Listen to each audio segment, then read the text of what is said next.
Lesson 17, making it stick. Okay, we have got ourselves a mind-frazzling amount of vocabulary in the first 16 lessons alone. It's bonkers, really, how much vocabulary you've got just because of this transfer method and then the thinking method. And you've also got this we've dipped our toes in the water of grammar, Polish grammar, and if you were like me, grammar in general. We'll have more to come on that in a later course, but you've certainly got enough to make yourself understood, to be able to get around, and to be able to listen in to Polish. So I'm going to give you some tips here on certain things you can do. So to make what we've done so far stick, because if you don't have a constant contact with a language, it will start to fade away in time, especially if it's just fresh learning like it is now on this course. Okay, so let's start with basically these lessons in this course are all designed so they can be listened to without watching them on the screen.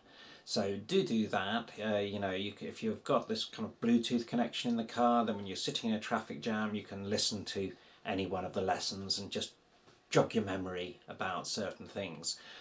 You could just have it in your phone while you're out walking, or you could be playing it while you're doing the dishes. You don't need to be watching these lessons. They're designed so you can listen as well. So we've come a long way on the course, and your head might be totally fried with the amount of vocabulary you already know. In fact, what you might find now is that just in your everyday English life, English language life, you will stumble across Sean words or Al words, and you'll suddenly think, oh, can I flip that into Polish? You'll suddenly see like the word mental and go, do I know how to do that? Yes, you do. Or you'll see the word irrigation, and then before you know it, you'll be going, oh my god, I know the Polish word for irrigation. And it's not like you're thinking, am I ever going to use that word? You can't think of a case when you're ever going to use that word to start with in Poland, but it's too late. You know it. Bad luck. But do if those words don't come up, do experiment around and look for them. Now, on that note, I would just a couple of words of caution. When you do such a change and you want to check that that change works and it is a real word in Polish, obviously you can go to Google Translate. So, for example, you might think, reflection, strong word. And you do your change following the transfer rules, and you get it to reflekcja. And you go to Google Translate, you put in reflection to see what the Polish is, and it's not reflekcja. Okay, and you start thinking, it doesn't work there this time round. Okay, it's one of those words where the Polish language has two words which are mean the same, very slight difference in their actual meaning. So in that case, always try going to google.pl and searching that reflekcja, and you'll see it does come up, and there's a lot of uses of it, and it is a real word after all. Okay, so do those two double checks when you're thinking out your own words. Now, as I've said many times throughout the course in the summaries, and I would say now, it's a good time to go back through the course and start, construct your own sentences, not just the ones that are in the course. So try saying, my product is good, or what else have we got here? Good condition, for example. I don't think we covered condition in the course, so you have to think that out, Sean word. Do some crazy stuff like it's a conditional option. Okay, you can have this option, but it's conditional on your age, so it's a conditional option. Okay, so there's the Chanel word to change, the option to change. Identify the gender of option and decide how conditional is going to end. But those are then your own sentences that you generate, and that kind of mental process, or physical if you do it with pen and paper, is going to help you hugely in remembering the contents of this course. And if you have this opportunity to start speaking. I know, and I was the same, you feel a bit shy sometimes about taking this very, very basic Polish that you've got and actually saying it out loud to Polish people that you're worried, you'll feel embarrassed, it'll sound bad and basic, or they'll laugh at your pronunciation or whatever, but just do it, because it's you who benefits. And the way I, started doing this was really two ways, really. Just first think about what you've got. So, for example, one night I was out in Warsaw, lost again. I was looking for the airport this time, but I didn't know the Polish word for airport. But by this time I did know gdzie jest. But I knew the word for aeroplane. So I just waved in the window of this car next to me at the traffic jams. They rolled down the windows. And I literally asked, where is the aeroplane? Okay, and it's close enough. If someone's going to say that and you're in a city with only one airport and someone's looking for an aeroplane, it's at the airport. Okay, so you just take what you know and use it, and at least you're practicing and getting that flow. The other thing to do is, if you say something, like for example you ask, to jest normalne, when you see something and you ask a friend, you ask somebody, and they reply to you, ski, and you have no idea what they're saying, because they might be saying something like, if I had $1 for every time someone asked me that question, they won't get elegant Polish. So then after they finished, the thing to do is to try and summarise their answer. For example, you would say, okay, yes, normalne. And they would say, they would nod, or they would go, no. So, you got a certain amount from what they were saying, but you're not totally sure what they were saying. So you summarise it with the language that you've got to double check. And I still do that when somebody's saying to me something very, very complicated, and I think I know what they're saying. I will just answer them kind of like, so what you're saying is blah blah blah blah blah, just to absolutely clarify it, because I'm not at that fluent level at the moment where I can be sure I understand everything, especially at a technical level. So do start using it if you have the opportunity, if you're in Poland, and use it that way. This way you can ask things and not be afraid of the answer, and not be afraid of not understanding the answer, because if you don't, you can just try to say to them kind of like, so you're saying it's normal, so to jest normalne, to summarise it, and then they will give you a simplified response. Okay, let's move on to some other things. Right, my next recommendation is, oh, my K is terrible.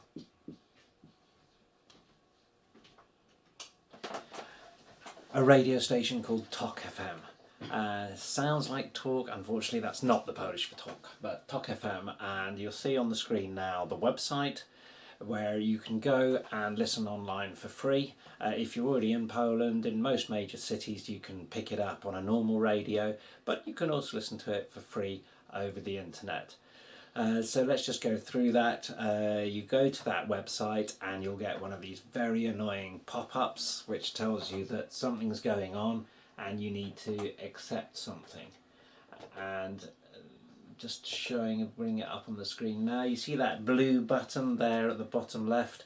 As I think you can probably guess, that Polish word has something to do with accepting. In fact, literally it means I accept. So there's another Polish word which is incredibly close to the English. It's not going to take a huge feat to learn that, I accept, you accept, and so on.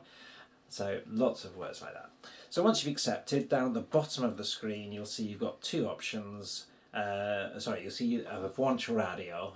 So obviously straight away there you see that you now know the Polish for radio. Obviously you have to think about it, think about how to pronounce it. Think that A as in apple, that I as in ski, and we've got O as in orbit, and of course we roll the R. So now we know how to say radio. Hover over that, you've got two options. It's just Tok FM and Tok FM plus Muzyka. Right. So you've probably guessed it right, you now also know the Polish word for music. They're rolling in and you haven't even switched on the radio yet. Okay, So you want the standard Talk FM. The Talk FM Plus Musica, that's one that you need to pay for, and what they do basically do is play music instead of you having to listen to adverts. But we want to listen to adverts because adverts use a fairly simple language, so they're a great way for us to hear words which we might have already learned. So we switch that on. And what I suggest you do is, it's a focus thing, so you listen to Talk FM for 5 minutes. Okay, you're not switching on in the background, because if you do, it will just sound like that. David Beckham, you know. Instead, you switch it on and just sit and listen consciously to what's being said. And 90% of it you won't understand, but you're just listening out for words like sia, words like tak, like nye, and just spotting those words, and then switch it off. Leave it on if you want, but just switch it off. And that way you're just like picking up, oh, I recognise that word, I recognise that word. You may even find yourself hearing sia words, and you suddenly go, hang on, that sounded really English, but just with a sia at the end, and you know that that's a Shon word that's been changed to a sia. And you'll be picking up more and more of those the more you listen. You might hear people saying po prostu shock and things like that as well. And of course, if you tune in during politics, there'll be plenty about scandals and crisis. Right, that's Talk FM. The next one is Anki cards.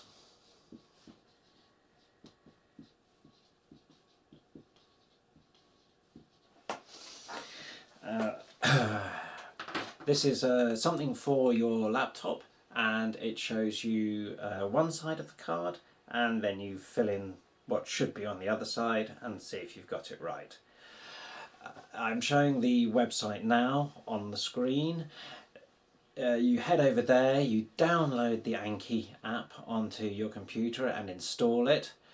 Open it up and look for the Get Shared link. Yeah, look for the Get Shared link, and that will take you to a special part of the website where all the decks of cards are held. Search Polish and look at what you got there. You want to choose some fairly small lists, say a list with 100 basic Polish words or first Polish words or something like that. Don't start with these like lists of 4,000 words and phrases, because they'll just blow your mind. So head over there and do that. Take anyone that you like and just try it out, and it should take you about 5 to 10 minutes a day if you do it daily. Always make sure you do it daily, or the number of cards starts to build up and it just becomes overwhelming. But it's a great way because you've got to type things in many times. Some of the decks come with the soundtrack as well. Some of them have pictures to help you remember, and it's a great way to just listen and repeat and build up a richer vocabulary rather than just watching a film. What else have we got? Yes. We saw our box of tea right at the beginning of the course.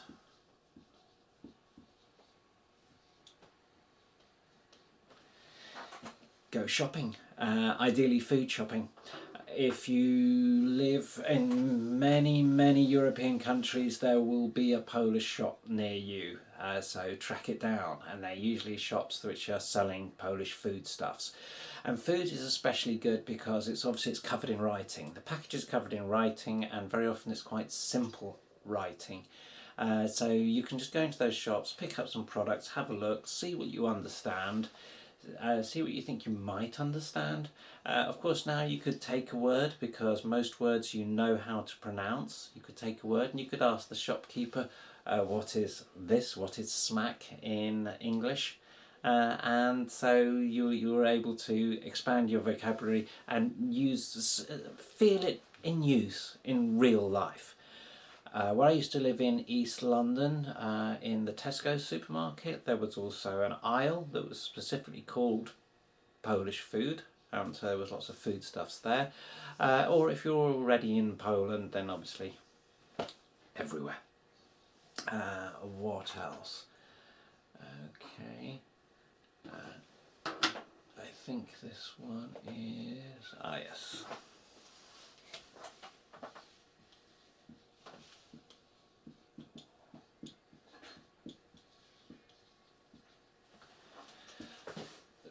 Loads of websites offering online tutors for Polish language, one-to-one tutors. Try it out. They don't cost that much, and you'll be talking to somebody who's obviously fluent in Polish. I will say, bear in mind, and this is true of all language tutors, that just because someone can speak Polish doesn't make them a good Polish teacher. And it can be a bit hit and miss. So if you first start with somebody and it doesn't seem to work out, and it's awkward and you're struggling, it may not be you, it might be them. Expect that you might have to try 2, 3, 4 different tutors until you hit someone who really hits it off with you. Okay, but it's a great way to be getting yourself in contact with the language, especially if you're not in Poland or you don't have much of an opportunity to speak to Polish people. This is your workaround, and also because of course they know how things are really said sometimes beyond the textbooks. I think my final point then is accept that it's going to take time. I see on YouTube videos like learn Polish in 30 minutes or learn Polish in 4 hours. It's not going to happen. Okay? No language is like that. I know one guy who learned Spanish in a month, fairly good Spanish in a month, but he studied 12 to 15 hours a day, 7 days a week. It was his challenge. The challenge was, can you learn Spanish in a month? And yes, you can, and yes, his Spanish was pretty damn good. But even so, if you're prepared to do that kind of hardcore, yeah, you're going to cover a lot of ground.